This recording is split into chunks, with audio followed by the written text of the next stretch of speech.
Hi, నేను doctor Deepti, consultant plastic surgeon, Eternal Aesthetics. Open pores అని ముఖం మీద చిన్న చిన్న రంధ్రాలు మన చీక్స్ మీద, చిన్ మీద సాధారణంగా మనకు డెవలప్ అవుతూ ఉంటాయి. అవి చూడడానికి కొంచెం స్కిన్ని ముదురుగా కనిపించి అందాన్ని కొంచెం తగ్గించే అవకాశాలు ఉంటాయి. స్కిన్లో షైన్ కూడా కొంచెం తగ్గుతుంది ఉన్నప్పుడు. ఇవి తగ్గించడం అనేది చాలా కష్టము అని మనం వింటాము అండ్ నిజంగానే కొంచెం ఇబ్బంది పడుతూ ఉంటాం దాని మూలన. అసలు ఇవి ఎలా వస్తాయి, ఎలా వీటిని తగ్గించుకోవచ్చో ఇవాళ చూద్దాం. స్కిన్లో మన చర్మం ఎప్పుడైనా న్యాచురల్ ఆయిల్స్ ప్రొడ్యూస్ చేయడానికి ట్రై చేస్తుంది. అలా చేసినప్పుడు ఏంటంటే ఆ స్కిన్కి ఆ ఆయిల్స్ అన్నీ ఒక ప్రొటెక్టివ్ లేయర్ లాగా, బ్యారియర్ లాగా ఉంటాయన్నమాట. సో ఈ ప్రాసెస్లో ఆయిల్ ప్రొడ్యూస్ చేయడానికి పోర్స్ అని డెవలప్ అవుతాయి అన్నమాట. ఒక్కొక్కసారి ఈ పోర్స్ కొంచెం పెద్దగా, కంటికి కనిపించేంత పెద్దగా డెవలప్ అవ్వచ్చు. వీటిని ఓపెన్ పోర్స్ అంటారనమాట. కొంతమందికి ఎందుకు పెద్దగా వస్తాయి, అందరికీ ఎందుకు రావు అంటే ఆయిల్ ప్రొడక్షన్ హెల్దీగా ఉన్న వాళ్ళకి ఇవి వస్తాయి. ఒక రకంగా పోర్స్ స్కిన్కి ప్రొటెక్టివ్ బ్యారియరే. ఎందుకంటే వాటి నుంచి మంచి ఆయిల్ ప్రొడక్షన్ అయ్యి పోర్స్ ఎక్కువగా పెద్దగా ఉన్న వాళ్ళు తక్కువగా ఏజ్ అవుతారన్న ఒక నానుడి కూడా ఉందన్నమాట. సో ఈ పోర్స్ అనేటివి ఆయిల్ ప్రొడక్షన్ కోసమే పెద్దగా డెవలప్ అవుతాయి. బాగా డ్రై స్కిన్ ఉండే వాళ్ళకి మనం అంత ఎక్కువ పోర్స్ ప్రొడక్షన్ చూడము వాళ్ళకి. ఇంకొక పరిస్థితి ఏంటంటే జెనెటిక్ రీజన్స్. మన ఇంట్లో ఆల్రెడీ ఇదే స్కిన్ ప్యాటర్న్ అందరికీ ఉందనుకోండి, మనకు కూడా అలాగే పెద్ద పెద్ద పోర్స్ వచ్చి దాని నుంచి ఆయిల్ ప్రొడక్షన్ అవుతుంది. సో అసలు ఇవి పోర్స్ పెద్దగా కాకుండా ఉండడానికి ఏం చేయాలి? ఫస్ట్ థింగ్, స్కిన్కి ఆయిల్ ఓవర్గా ప్రొడ్యూస్ చేసే అవసరం లేకుండా చూసుకోవాలి. ఏంటివి అవి? బాగా వాటర్ తాగాలి. హైడ్రేషన్, స్కిన్ హైడ్రేషన్ లోపటి నుంచి బయట నుంచి కరెక్ట్గా ఉండాలి. బయట నుంచి హైడ్రేట్ చేసేటప్పుడు చిన్నప్పటి వయసు నుంచే వాళ్ళకి ఎప్పటికప్పుడు పీరియాడికల్గా వాళ్ళకి సూటబుల్ మాయిశ్చరైజర్ని అప్లై చేస్తూ ఉండాలి.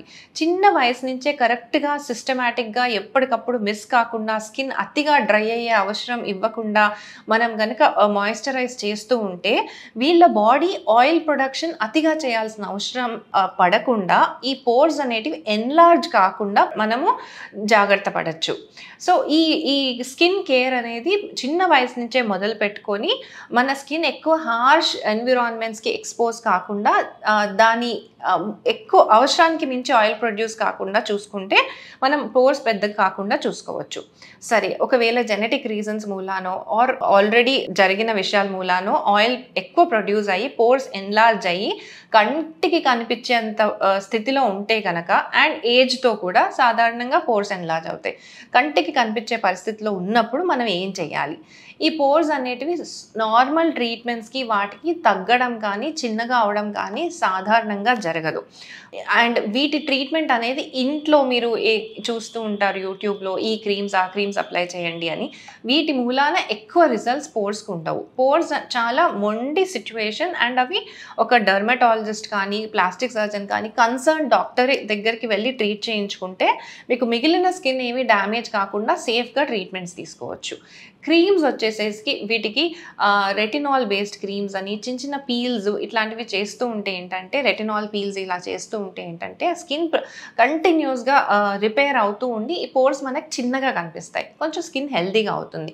ఇంకా కొన్ని లేజర్స్ ఉంటాయి, MNRF అని. ఇట్లాంటి లేజర్స్ చేసినప్పుడు స్కిన్ రిపేర్ సిస్టమ్ని మనము ట్రిగర్ చేస్తాం. సో కంటిన్యూస్గా కొత్త స్కిన్ ప్రొడ్యూస్ చేస్తూనే ఉంటుంది అనమాట. ఈ ప్రాసెస్లో పాత స్కిన్ రెన్యూవల్ అయినప్పుడు ఆ పోర్స్ కొంచెం చిన్నగా కనిపించి new skin with small pores పుడుతుంది. ఇదొక పద్ధతి. సో ఇవన్నీ కూడా ఏవైనా సరే మీరు ఇంట్లో కానీ మీ సొంతంగా నిర్ణయం తీసుకునేది కూడా కాదు. కంపల్సరీ ఒక క్వాలిఫైడ్ డాక్టర్ దగ్గరికి వెళ్ళి మాత్రమే ఈ ట్రీట్మెంట్స్ చేయించుకోండి. అతిగా ఈ ట్రీట్మెంట్స్ చేయించుకున్నా కానీ, అవసరానికి మించి చేయించుకున్నా కానీ మిగిలిన స్కిన్ అంతా డ్యామేజ్ అయ్యి ఓవరాల్గా skin collagen structure of the skin damage అయ్యే ఛాన్సెస్ చాలా ఎక్కువగా ఉంటాయన్నమాట. తర్వాత మనం బయటికి వెళ్ళేటప్పుడు కూడా రెగ్యులర్ మాయిశ్చరైజేషన్ స్కిన్ కేర్లో, మన రొటీన్ స్కిన్ కేర్లో కూడా మనకి సూటబుల్, వీళ్ళు ఎక్కువ ఆయిలీ స్కిన్ వాళ్ళు ఉంటారు కాబట్టి ఆయిలీ స్కిన్కి సూటబుల్ మాయిశ్చరైజర్ని పీరియాడికల్గా అప్లై చేస్తూ ఉండాలి. కుదిరినంత వరకు ఫ్రెష్ వాటర్తోని ఫేస్ ఇలా డ్యాబ్ చేసుకుంటూ ఉండాలి. సోప్ ఎక్కువ వాడద్దు, కానీ ఫ్రెష్ వాటర్తోని ఇలా ఫేస్ని డ్యాబ్ చేసుకుంటూ ఉంటే ఆయిల్ ప్రొడక్షన్ ఆటోమేటిక్గా క్లియర్ అవుతూ ఉంటుంది.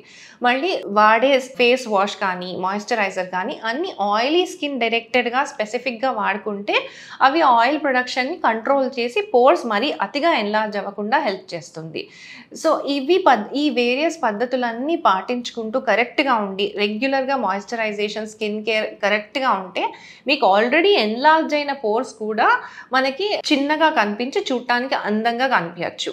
ఇంకొక చిన్న హ్యాక్ ఏంటంటే మేకప్ వేసుకునే వాళ్ళకి పోర్ కవరింగ్ మేకప్ అని ఉంటుందన్నమాట. ఈ పోర్ కవరింగ్ మేకప్తో కూడా ఆ క్రీమ్స్ ఏవైతే ఉన్నాయో ఆ పోర్స్లో కరెక్ట్గా కూర్చొని ఒక ఈవెన్ సర్ఫేస్ ఇస్తుంది. సో కెమెరాని ఫేస్ చేసే వాళ్ళు ఈ ప్రైమర్ ఫస్ట్ వేసుకొని తర్వాత ఫౌండేషన్స్ వేసుకుంటే మీకు పోర్స్ అనేటివి అట్లీస్ట్ కెమెరా ముందైతే మనం కంప్లీట్గా ఫేడ్ చేసేయచ్చు.